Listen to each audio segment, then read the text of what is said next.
함께 묵상 기도하심으로 수예배를 하나님께 드리겠습니다.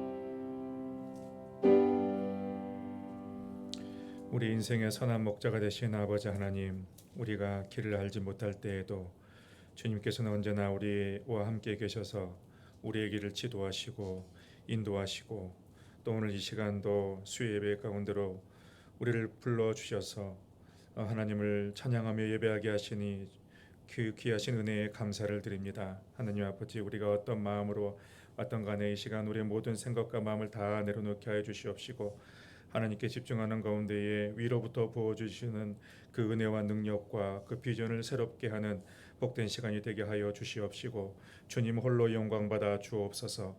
예수님의 이름으로 기원하옵나이다. 아멘. 찬송가 89장 부르신 후에 박지현 권사님 기도 인도해 주시겠습니다.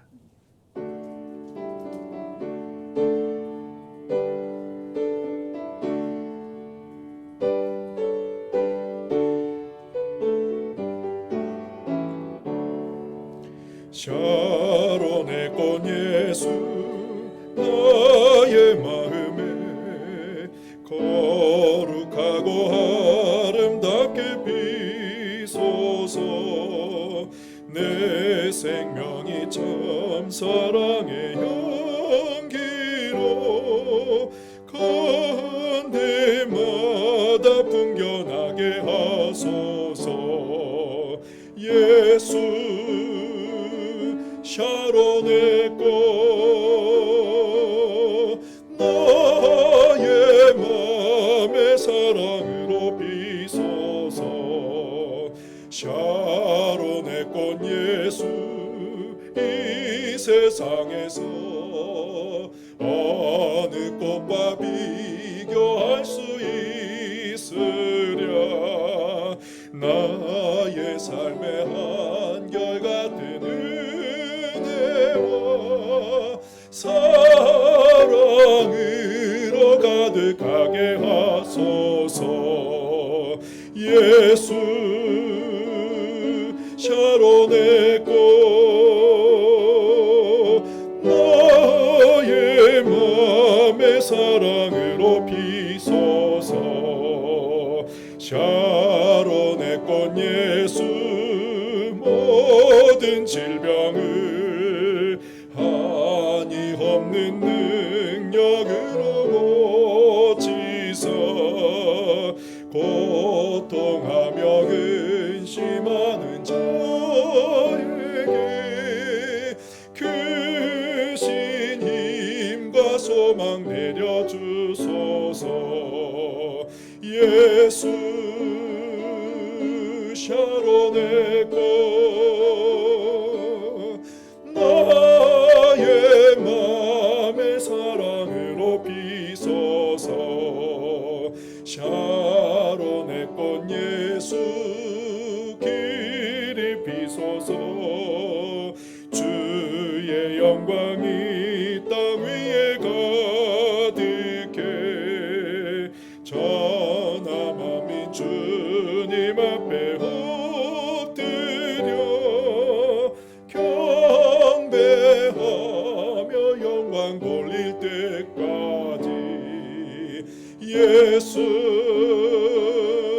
샤론의 꽃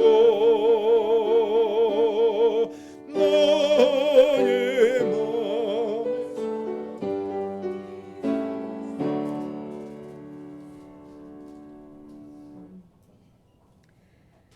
우리의 산성이시여 요새이신 주님의 그 존귀한 이름을 주를 기뻐하여 모인 우리들이 함께 찬송합니다. 오늘이라는 선물을 주시고 누리게 하심을 감사합니다. 우리의 출입을 지키시고 허락하신 예배당에서 기도하며 영혼의 쉼을 얻고 회복해 하여 주시니 감사합니다. 여전히 말에서 실수가 많고 삶에서 실족하는 연약한 우리들이지만 우리에게는 주님밖에 없으니 주님만 붙들고 회개하고 다시 일어날 때 심령이 다시 살고 삶이 다시 사는 부흥을 만나게 하시며 이 예배당에 성령의 바람이 불어와 일일이 우리 마음 하나하나에 그 기쁨이 넘쳐나기를 소망합니다. 주시는 달고 오묘한 그 말씀이 잠깐 스치는 은혜로 끝나지 않게 하시고 묵상하고 마음에 품어 오늘 내가 내려야 할 믿음의 그물은 무엇인지, 오늘 내가 맺어야 할 성품의 열매는 무엇인지 깨닫고 그렇게 살아서 주의 선한 능력을 담는 성도가 되기 원합니다. 앞서가시는 목사님을 강건케 하시고 때마다 지혜를 더하여 주세요. 세상과 나는 간 곳 없고 구속한 주만 보이는 예배의 시간이 되기를 원하며 예수님 이름으로 기도합니다. 아멘.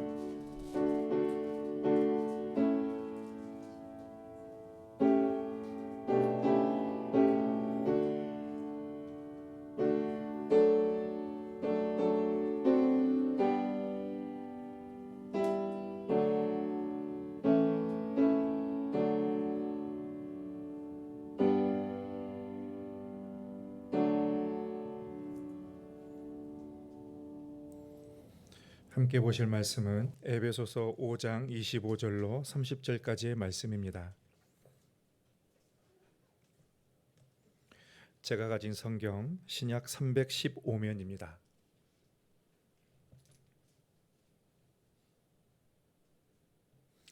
에베소서 5장 25절로 30절까지의 말씀을 봉독할 때 하나님의 말씀을 경청하시기 바랍니다. 남편들아 아내 사랑하기를 그리스도께서 교회를 사랑하시고 그 교회를 위하여 자신을 주심같이 하라. 이는 곧 물로 씻어 말씀으로 깨끗하게 하사 거룩하게 하시고 자기 앞에 영광스러운 교회로 세우사 티나 주름 잡힌 것이나 이런 것들이 없이 거룩하고 흠이 없게 하려 하심이라. 이와 같이 남편들도 자기 아내 사랑하기를 자기 자신과 같이 할지니 자기 아내를 사랑하는 자는 자기를 사랑하는 것이라. 누구든지 언제나 자기 육체를 미워하지 않고 오직 양육하여 보호하기를 그리스도께서 교회에게 함과 같이 하나니 우리는 그 몸의 지체임이라. 아멘. 오늘 본문 말씀은 우리가 자주 봤던 그런 말씀입니다. 특히 결혼식 때 많이 본 그런 얘기라고 할 수가 있습니다. 그래서 일반적으로는 남편과 아내가 가족 관계에서 서로 어떤 태도를 가지고 어떻게를 대해야 하는지를 말씀하는 것으로 우리는 알고 있습니다. 에베소서는 바울이 에베소 교회에 보낸 편지입니다. 바울은 이 말에 대해서, 그러니까 남편과 아내의 그 관계에 관해서 말하기를 결론적으로 에베소서 5장 31절에서 이렇게 말하고 있어요. 이 비밀이 크도다. 나는 그리스도와 교회에 대하여 말하노라라는 것입니다. 그러니까 바울이 지금 이러한 교훈을 하는 것은 단순히 남편과 아내의 관계에서 하고자 하는 것이 아니라 남편과 아내의 관계를 들어서 그리스도와 교회의, 그러니까 교회와 그리스도의 그 비밀에 관해서 말하고자 하는 그런 목적을 가지고 있다는 것입니다. 그러니까 그리스도와 교회의 그런 관계를 남편과 아내의 그런 관계를 유비로 사용하고 있다, 그렇게 우리가 볼 수가 있습니다. 이 땅의 이야기와 하늘의 이야기는 서로 연결되어 있습니다. 그래서 우리는 이 땅의 내용들을 가지고 영적인 원리들을 알 수가 있어요. 그래서 이 땅의 부부 관계를 통해서도 하나님과의 관계, 그리스도의 관계, 또 이 땅의 아버지를 통해서 우리가 하나님과 아버지를 보면서 하나님의 어떤 분이라는 것을, 또 아버지와 관계를 통해서 그 하나님의 관계를 어떻게 맺어야 되는지를 알 수가 있어요. 또 친구의 관계에서 그리스도와 우리는 서로 버치라고 했는데 하나님과 우리는 서로 친구라고 했는데 그 친구가 어떤 건지를 어느 정도 우리가 알 수가 있습니다. 그리고 이 세상에 있는 많은 이 사회에 관계된 많은 그런 원리와 관계들을 가지고 영적인 원리들을 깨달을 수가 있게 되는 것입니다. 그래서 우리에게 중요한 것은 이 땅의 관계에 대해서, 이 땅의 관계를 맺고 있는 그런 관계에 대해서 바른 지식을 알아야 되는데, 바르지 못하고 왜곡되게 잘못 알고 있으면 하나님과의 관계에 있어서도 심각하게 왜곡될 수가 있고 잘못되게 알 수가 있다는 것입니다. 그러니까 아내와 남편의 관계도 마찬가지입니다. 우리가 가부장제, 그러니까 가부장제에 대한 그런 그릇된 이해를 가지고 있으면 아버지라는 존재는 아내와 자식들을 통제하고 다스리는, 통제하고 다스리고 그러는 존재로 그렇게 이해할 수가 있는 거예요. 그런 가족 관계에서 자란 사람은 하나님도 일방적으로 지시하고 통제하는 그런 하나님이다. 그렇게 우리가 이해할 수 있다는 것입니다. 또 부부 관계에 대해서 만약에 민주적인 관계를 갖고 있다면, 민주적인 그런 이해를 가지고 있다면, 이 부부 관계라는 것이, 가족 관계라는 것이 일방적으로 지시하고 통제하고 그러는 것이 아니라 서로 대화하고 소통하고 그리고 지지하고 배려하는 것이 가족 관계고 이것이 부부 관계다. 그렇게 이해할 수가 있습니다. 그러니까 이런 가족 안에서 태어나고 자란 사람은 하나님과 우리의 관계에 있어서도 하나님과 소통하고 대화하고 그리고 서로 배려하고 지지하는 그런 하나님과의 그 관계를 맺어갈 수 있다라는 것입니다. 그래서 부부 관계에 대해서 우리가 건강한 지식을 가져야 행복한 가정을 만들 수 있는 것처럼, 우리가 이런 세상적인 그런 관계에 대해서 왜곡되게 가지 않고 바르게 가져야 하나님과의 관계에서도 우리가 왜곡된 그릇된 관계를 버리고 보다 건강하고 온전한 관계 가운데로 나아갈 수 있다는 것입니다. 그래서 이 세상의 그 관계에 대해서 우리가 바르게 아는 것이 굉장히 중요한 것입니다. 성경은 교회에 대해서 비유로 여러 가지로 얘기를 하고 있습니다. 그러니까 교회라는 게 뭐냐? 교회는 하나님의 성전이다. 교회는 하나님의 집이다라고 얘기도 합니다. 또 어떤 데는 교회는 그리스도의 몸이다. 그렇게 비유적으로 설명을 하기도 합니다.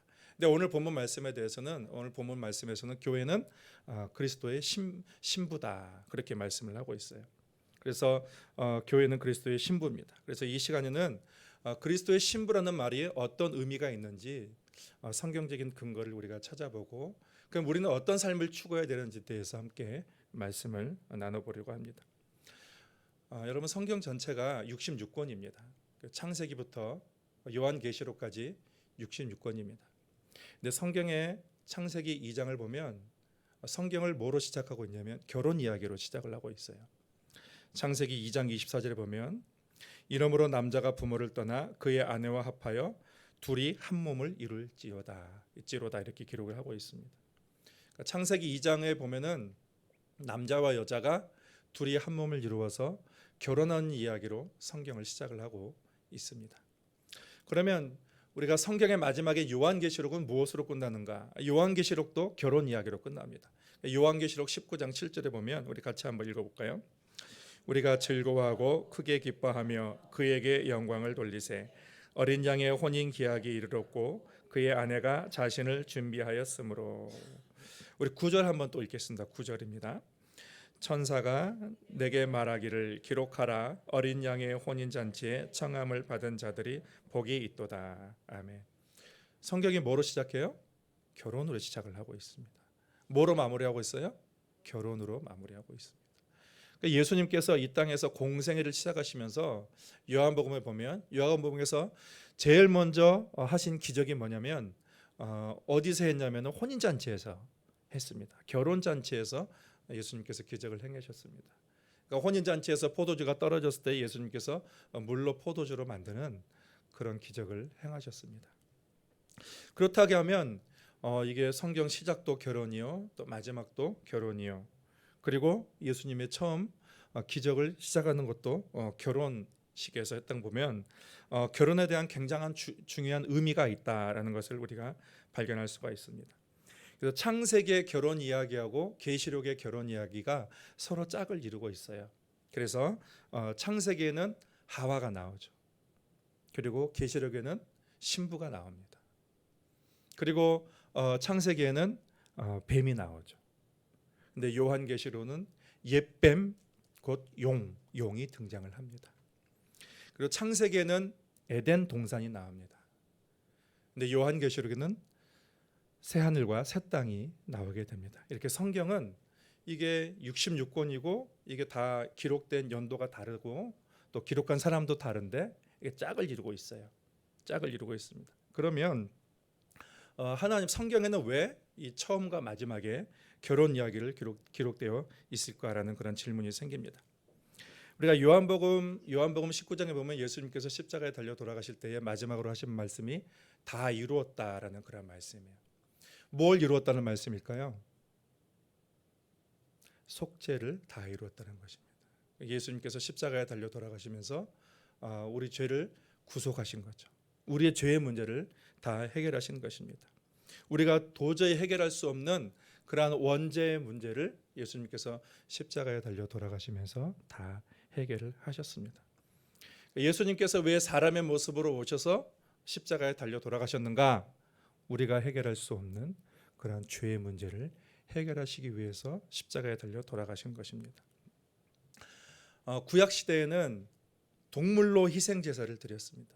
사람의 죄의 문제를 누가 대신 그 죄의 값을 받았냐면 동물이 대신 받았습니다. 양이나 염소가 대신 받았습니다. 그런데 여러분, 양과 염소로 드리는 제사는 완전하지 않은 제사예요. 불완전한 제사입니다. 그래서 사람은 죄를 지을 때마다 계속해서 그 자신의 죄를 속죄하기 위해서 동물을 잡아야 되는 거예요. 그런데 그 효력도 오래가지 못합니다. 그래서 대제사장이 1년에 한 번 대속죄일에 1년에 한 번 또 성전에 가서 이스라엘의 모든 백성들의 죄를 속하기 위해서 이제 대속죄적인 작업을 하게 되는 것이죠. 그래서 거기서 아사셀 또 염소도 등장하게 되고, 그래서 양을 잡아서 이스라엘 백성들에 대한 대속죄를 하게 됩니다. 근데 여러분, 그것도 완전하지 못해요. 효력이 오래가지 못하는 것입니다. 그러니까 가령 우리가 이렇게 예를 들어볼 수가 있습니다. 여러분이 이제 집을 짓기 위해서 또 집을 샀기 위해서 대출을 합니다. 그런데 대출을 하게 되면 원금과 이자를 갚아야 되는 것이죠. 그런데 능력이 없으면 원금을 갚지 못하고 이자만 갚게 됩니다.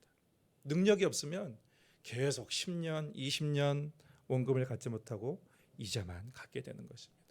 여러분, 동물의 희생 제사가 이와 같아요. 이게 전체의 문제를 해결하지 못하고 그때그때 시급한 문제만 해결하는 것이 동물의 희생 제사와 같는 것입니다. 그래서 계속 이자만 그냥 근근히 갚아 나가는 거예요. 연명하면서 갚아 나가는 것입니다. 그런데 예수님께서 오셔서 다 갚아버렸어요. 원금까지 예수님이 싹 갚아버렸습니다. 아직 결혼하기 전까지는 이자밖에 못 갚았는데 이 예수님이 오시면서 우리의 모든 값을 다 갚아버렸어요. 갚아야 될 것을 싹 다 갚아버린 것입니다. 그래서 예수님께서 십자가에 오셔서 속죄 사역을 감당하신 것은 우리가 동물 제사로 이자만 갚았는데 이제 신랑이 오셔서 한 번에 우리의 모든 죄의 문제를 한꺼번에 다 갚아버린 것입니다. 이 속죄 사역을 얘기한 것입니다. 그런데 여기서 다 이루었다고 하신 그런 말씀을 우리가 가만히 좀 생각해 볼 필요가 있습니다. 이것은 우리의 죄를 처리한 것입니다. 우리의 원죄를 처리한 것이라고 할 수가 있습니다. 그런데 우리가 사람의 죄를 지었을 때에 창세기 몇 장에 나오냐면 창세기 3장에 나와요. 창세기 3장에서 아담과 하와가 이제 선악과를 먹게 되므로 죄를 범하게 되면서 죄가 그때부터 사람에게 들어오게 되는 것입니다. 그러면 예수님께서 다 이루었다고 했을 때에 어디까지 해결한 거예요? 창세기 3장까지 아담과 하와가 범죄한 거기까지 주님께서 그것을 회복한 것인가? 그것은 아니라는 것입니다.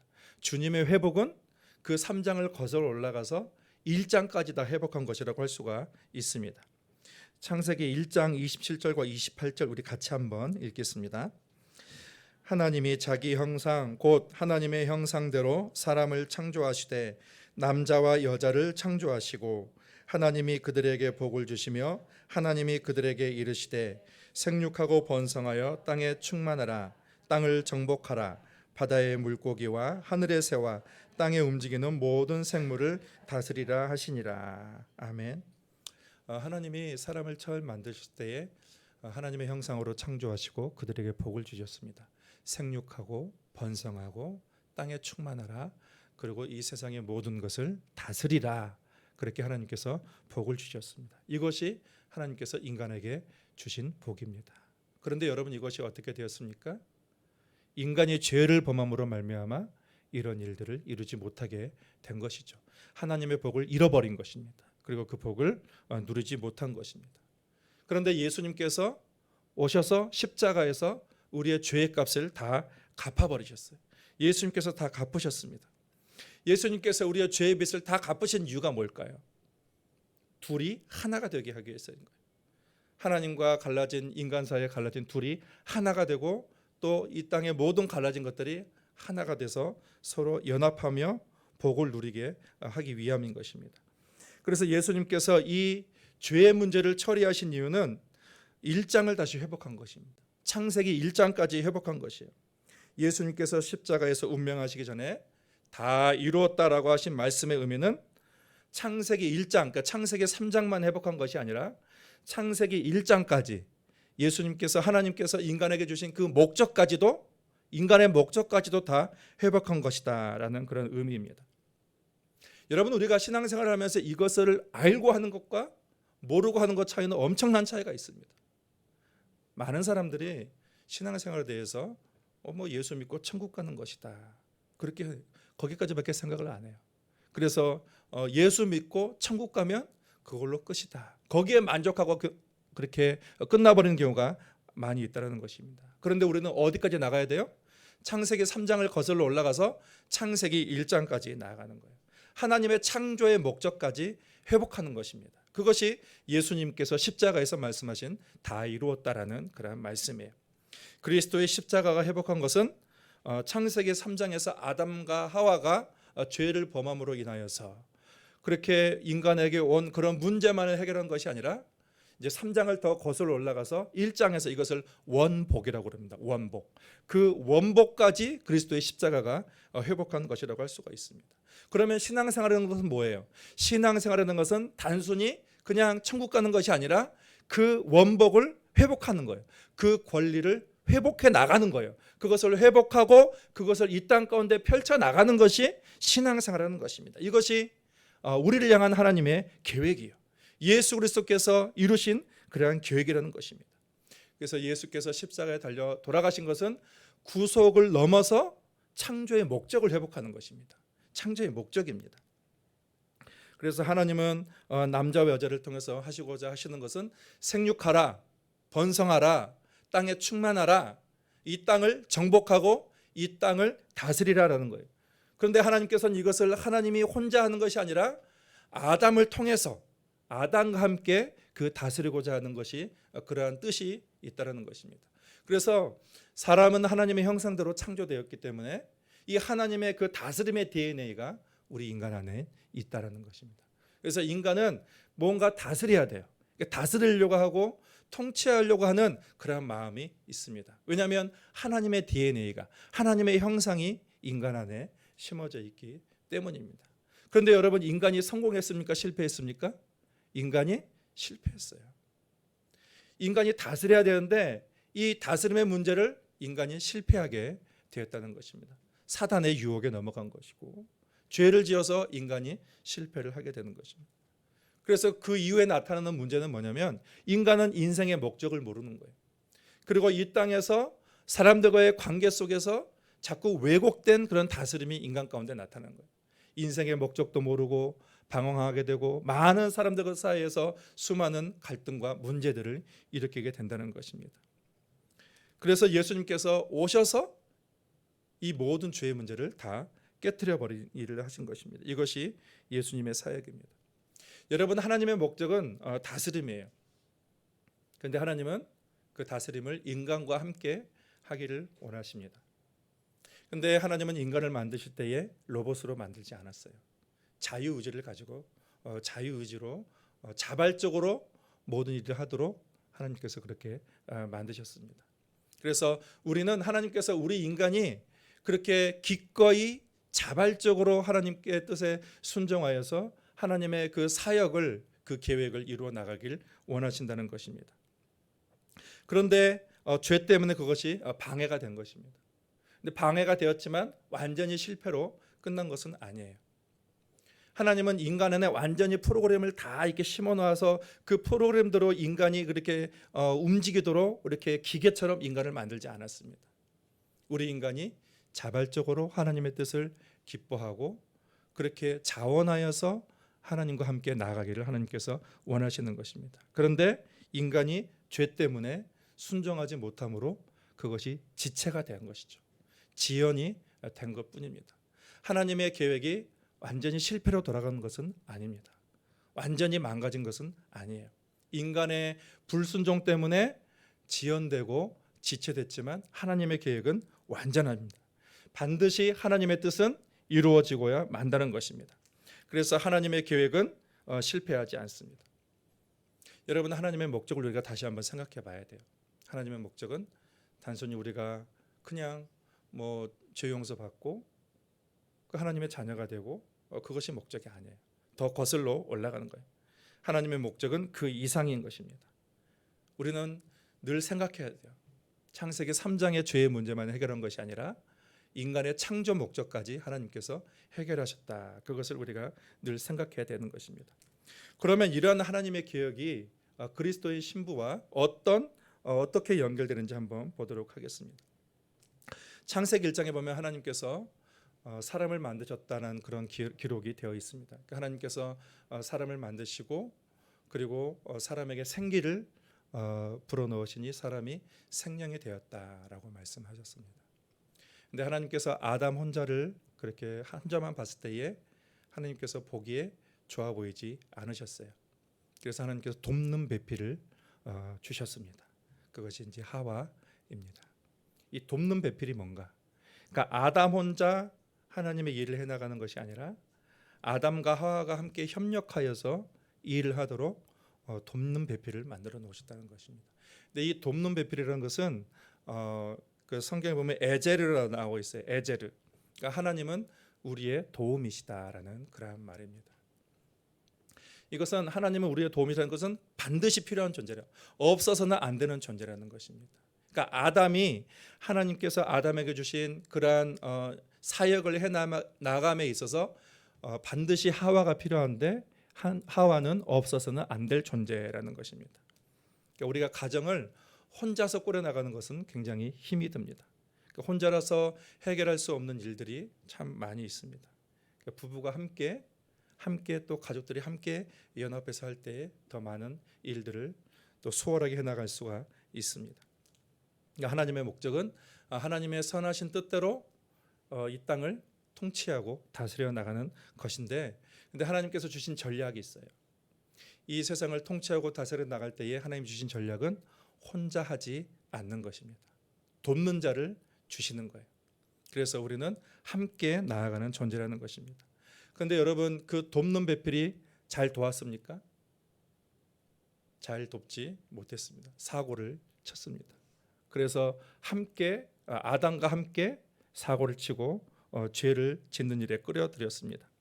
그래서 둘 다 실패를 한 것입니다. 이것이 창세기 3장에서 일어난 일입니다.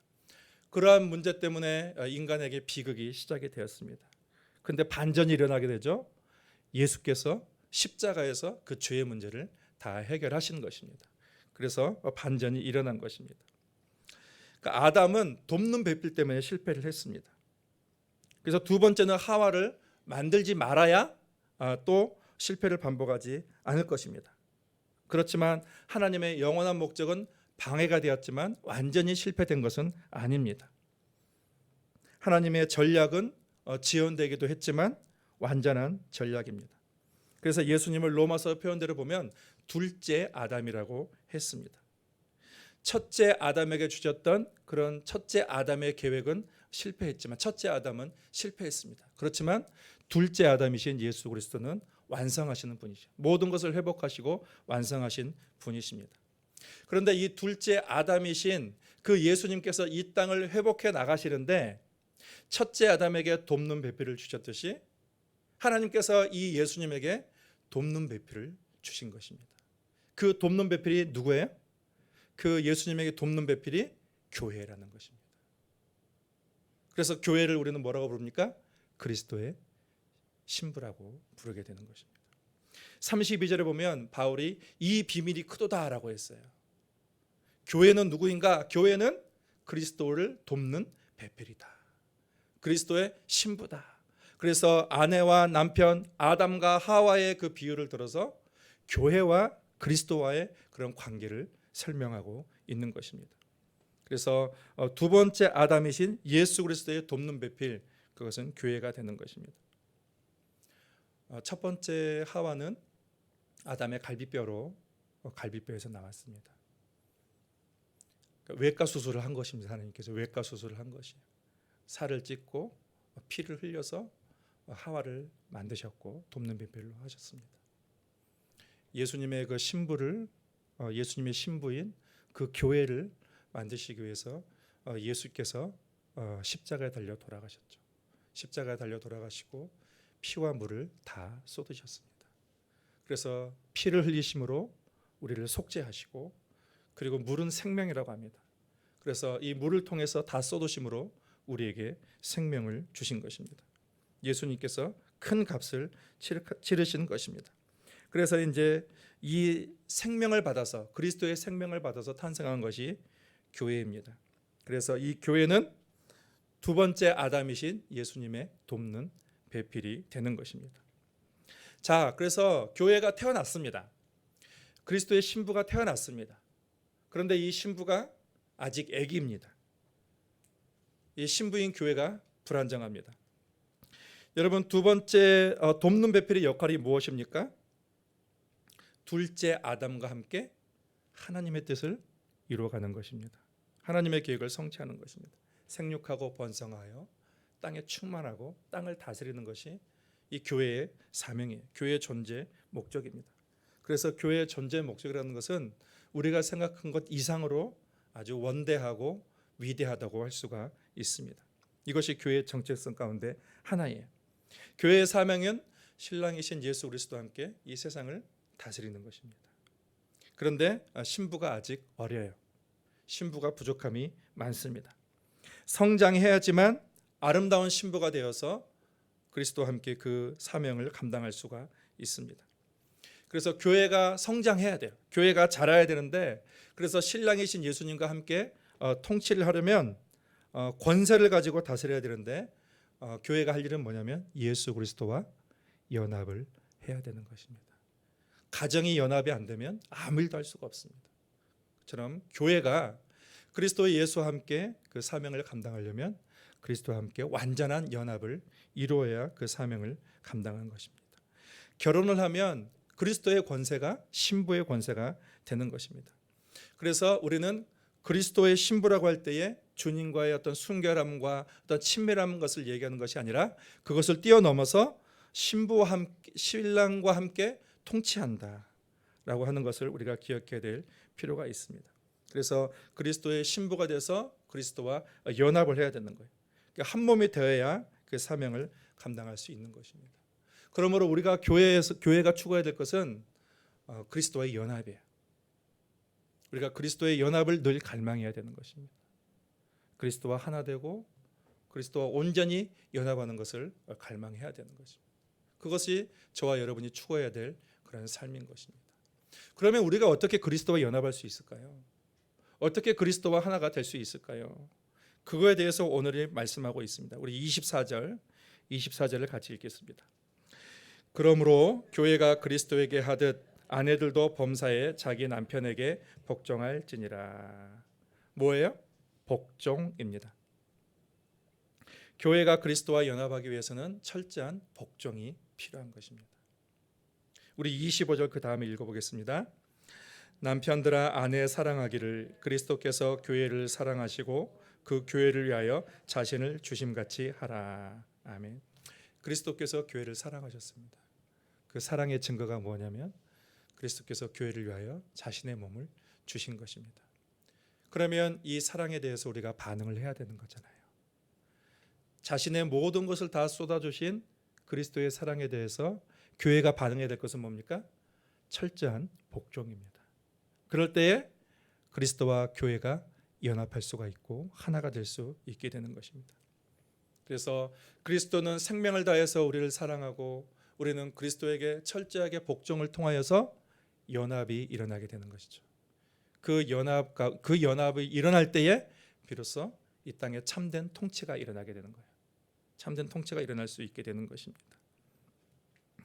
그래서 이것은, 이 원리는 이 세상에서도 이 사회에서도 동일하게 적용이 됩니다. 여러분, 우리 내면이 통제가 잘 안 돼요. 내가 내 내면을 다스리고 싶고 내 삶을 다스리고 싶은데 내 삶이 잘 다스려지지가 않습니다. 이 분노도 다스려지고 싶고 이 죄도 다스리고 싶고 이 절제되지 못한 이러한 모든 마음과 감정과 또 가정도 참 다스리고 싶고 잘 이렇게 통치하고 싶고 또 이 교회도 잘 섬기고 싶고, 그런데 이것이 잘 안 됩니다. 이 개인적인 차원의 원리는 이 원리와 똑같아요. 우리가 이러한 다스림을 잘 하려면, 내 인생을 잘 다스리려면 어떻게 해야 됩니까? 그리스도와 철저하게 연합을 해야 되는 거예요. 그리고 그리스도에게 복종을 해야 되는 것입니다. 여러분, 교회가 이 사회에 선한 영향력을 끼치기 위해서 교회가 부르심을 받았습니다.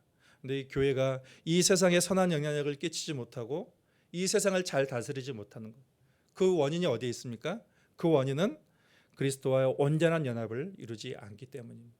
그리스도에 철저히 복종하지 않기 때문입니다. 이 세상에 왜 교회가 그렇게 사랑을 외치고 교회가 복음을 외쳐도 왜 교회의 말을 듣지 않는가? 이것은 이 세상이 wak한 것에도 원인이 있지만 교회가 연합되지 않았기 때문입니다. 그러니까 우리가 추구해야 될 것은 뭐예요? 우리가 추구해야 될 것은 연합이죠. 그리스도와 완전한 연합입니다. 지성과 감성과 의지에 있어서, 우리의 모든 인격에 있어서 그리스도와 연합하고 그리스도께 철저히 복종해야 되는 것이 저와 우리가 해야 될 일입니다. 자, 이제 마무리입니다. 여러분, 그리스도께서 십자가에서 다 이루신 일이 뭐예요? 그 이루신 일은 우리 속죄뿐만 아니라 창세기 1장까지 회복한 것입니다. 교회의 사명은 그리스도와 함께 이 땅을 다스리고 그리고 충만하고 번성하고 이 세상의 문화를 바꿔나가고 이 세상의 사람들을 구원하고 이 땅을 완전히 변화시켜 나가는 것이 교회가 해야 될 그런 사명입니다. 근데 교회가, 그리스도께서 교회를 신부로 부르셔서 교회와 함께 그리스도께서 그 일을 해나가기를 원하시는데 왜 교회가 그 일을 감당 못합니까? 그 일을 감당하지 못하는 것은 교회가 그리스도와 철저하게 연합하지 않기 때문에, 내 삶에 내가 통제가 안 되고 우리의 사회가 통제가 안 되는 것은 내가 철저하게 그리스도와 연합하지 않기 때문에 통제가 안 되는 것입니다. 그러므로 우리가 추구해야 될 것은 뭐예요? 그리스도와의 연합을 추구해야 되는 거예요. 완전한 나의 모든 영역에 있어서 그리스도와 하나 되는 것입니다. 나의 생각이 하나 되고 나의 뜻이 하나 되고 나의 마음이 그리스도와 하나 되는 것입니다. 근데 그 그리스도와 연합을 이루기 위해서 우리가 해야 될 일은 뭐예요? 철저하게 그리스도의 뜻에 복종하게 되는 것입니다. 여러분, 그리스도께서 당신의 동역자로 우리를 불러주셨습니다. 그리고 함께 이 세상으로 나아가자. 그리고 가정으로 나아가고 이 세상으로 나아가자. 그렇게 우리를 부르셨습니다. 우리가 할 일은 뭐?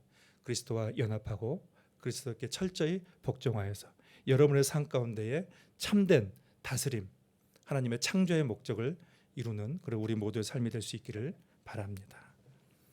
하나님 아버지, 주님께서 세상을 다스리고 또 번성하고 충만하라, 주님께서 우리를 그렇게 불러주셨습니다. 이것을 나 혼자 하는 것이 아니라 신랑 대신 그리스도와 함께 그 모든 일들을 감당하라, 주님께서 그렇게 말씀하셨습니다. 그렇지만 아버지 하나님, 주님께서 우리를 그렇게 불러주셨는데 우리는 우리 스스로, 우리 혼자도 참으로 감당 못할 그러한 존재가 되었습니다. 그렇지만 주님께서 우리에게 성령을 주시고 주님께서 우리와 함께 하신다고 약속하셨사오니 주님과의 그 연합을 온전히 추구하는 교회 되게 하여 주시옵시고, 주님과 하나 되며 또 주님의 뜻에 온전히 복장을 통하여서 주님께서 우리에게 주신 그러한 사명을 온전히 감당할 수 있는 우리 홍콩동순교회 모든 성도들이 되도록 주님께서 함께하여 주옵소서. 예수님의 이름으로 기도하옵나이다. 아멘. 찬송가 502장 부르시겠습니다.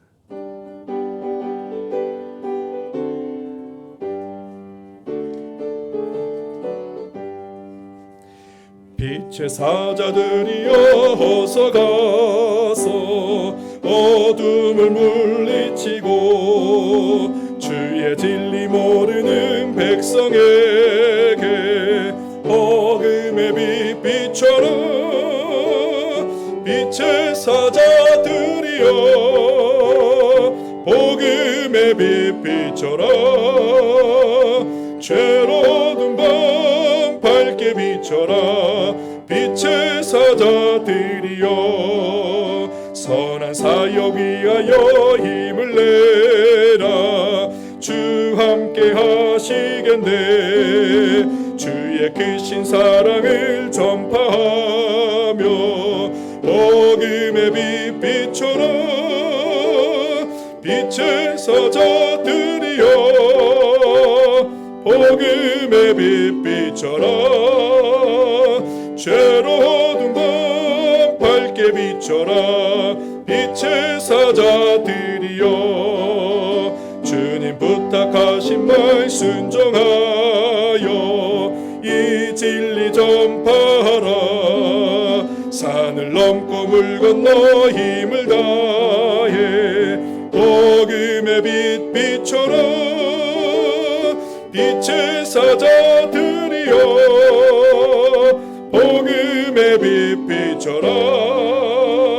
죄로운 밤 밝게 비춰라. 빛의 사자들이여 동서남북 어디나 땅끝까지 주님만 의지하고 눈 어두워 못 보는 백성에게 복음의 빛 비춰라. 빛의 사자들이여 복음의 빛 비춰라. 죄로운 밤 밝게 비춰라. 빛의 사자들이여. 우리 주기도문으로 예배를 마치겠습니다. 하늘에 계신 우리 아버지, 아버지의 이름을 거룩하게 하시며 아버지의 나라가 오게 하시며 아버지의 뜻이 하늘에서와 같이 땅에서도 이루어지게 하소서. 오늘 우리에게 일용할 양식을 주시고 우리가 우리에게 잘못한 사람을 용서하여 준 것 같이 우리 죄를 용서하여 주시고 우리를 시험에 빠지지 않게 하시고 악에서 구하소서. 나라와 권능과 영광이 영원히 아버지의 것입니다. 아멘.